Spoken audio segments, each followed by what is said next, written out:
નમસ્કાર, હું છું ખ્યાતિ થાનકી.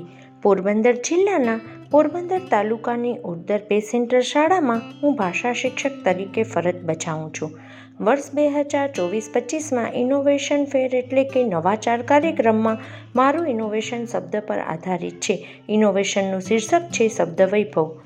દરેક પ્રશ્નને જોતા રહીએ એટલે તે પ્રશ્નો જ આપણને ઉત્તર આપે છે. વર્ગમાં સૌથી મોટી સમસ્યા હતી શબ્દ ભંડોળના અભાવની.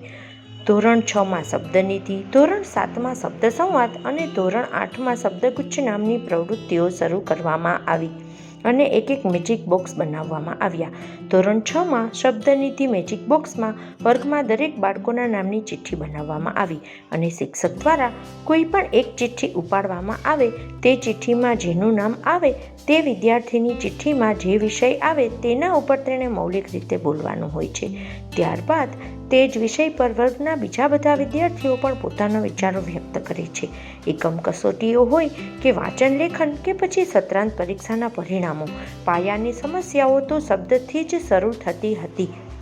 ધોરણ 6ની જેમ જ ધોરણ 7માં પણ એક મેજિક બોક્સ બનાવવામાં આવ્યું અને એ જ રીતે વર્ગના બધા બાળકોના નામની ચિઠ્ઠી બનાવવામાં આવી અને તે મેજિક બોક્સનું નામ શબ્દ સંવાદ રાખવામાં આવ્યું.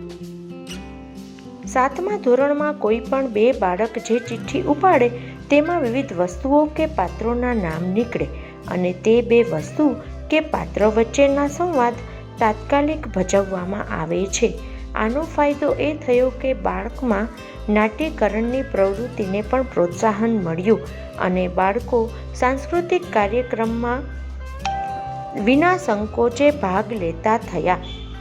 ધોરણ 7ની જેમ જ ધોરણ 8માં પણ શબ્દોની સમસ્યા જોવા મળી અને શબ્દગુચ્છ નામનું મેજિક બોક્સ બનાવવામાં આવ્યું.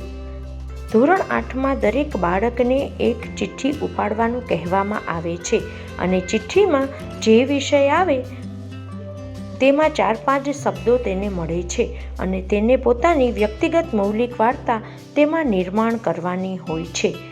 ત્રણેય ધોરણમાં આ પ્રવૃત્તિઓ કરાવવાથી મને ઈચ્છિત પરિણામો મળવા લાગ્યા.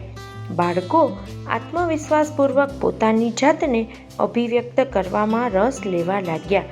જ્યારે શબ્દ ભંડોળ વધે છે, શબ્દો મળી જાય છે, ત્યારે લેખન શૈલીમાં આપોઆપ સુધાર આવી જાય છે. ગુજરાતી ભાષાના NP આધારિત પાઠ્યપુસ્તકોમાં સર્જનાત્મકતાને જ મહત્વ આપવામાં આવ્યું છે.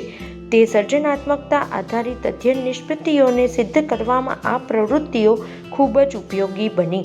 સાથે સાથે આ વર્ષે પહેલી વખત શાળા કક્ષાએ, પછી CRC કક્ષાએ, તાલુકા કક્ષાએ અને છેલ્લે જિલ્લા કક્ષા સુધી વાર્તા સ્પર્ધામાં મારી વિદ્યાર્થીની કિંજલ માલદે ઓડેદરા વિજેતા બની. તે શબ્દગુચ્છ પ્રવૃત્તિને લીધે બાળકોને રસ કેળવાય અને બાળકો પ્રવૃત્તિ દ્વારા શીખે તે હેતુથી જ ધોરણ 6થી 8માં વિવિધ પ્રવૃત્તિઓ કરાવવામાં આવી. આ ઉપરાંત વિવિધ શબ્દલક્ષી પ્રવૃત્તિઓ અને ગૃહકાર્યમાં પણ શબ્દોને લગતા ગૃહકાર્યને મહત્વમાં આપવામાં આવ્યું. હાલ પણ આ પ્રવૃત્તિ બધા જ વર્ગોમાં ચાલુ છે અને બાળકો ખૂબ જ ઉત્સાહથી તે પ્રવૃત્તિની કાગાડોળે રાહ જુએ છે. ભણતરની સાથે સાથે જ આ નવીન પ્રવૃત્તિ બાળકોમાં અનેરો ઉત્સાહ ઉમેરે છે. આભાર.